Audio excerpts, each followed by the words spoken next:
Hello, I just wanted to hop on here to put this out on something. You ever had a drain for your sinks and you got tired of them getting messed up on you and crumbling up on you and they stop working and whatever? Well, recently I got these particular drains, and let me tell you the real quick. I basically got these. Alright. The neat part is you can take this out, right? And empty, this contents in the trash can and put it back together. That's the one I like it. Of course, you can take the whole thing out, just like so. Oh, and then put it back in there.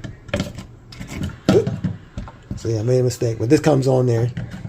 But you can easily put that back on, like I'm doing right now. See, easily put that back on. But that's not the really cool part about it. I'm about to show y'all in a moment. With these, right now it's in the up position, right? When you want to stop the water from going down the drain. No, actually, this is the up position right here, right? Then you push it down and stops the water from falling down. And it starts filling up, like so. Then I hit that button if I'm done. When I'm done with the water, let it out.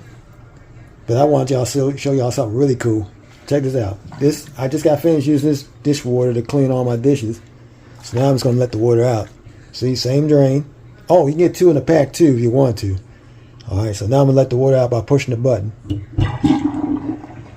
You can hear that, right? Now I'm going to give y'all a quick tip. Now if you got a double sink, right, all you do is push this button down. That speeds this up. Now while it's doing that, you do that. And now it makes the water go down really, really fast. Just giving y'all a little hack there.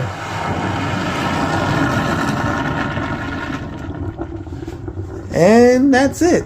So I definitely recommend getting these drain stoppers for your sink in your kitchen. I really hope that was helpful.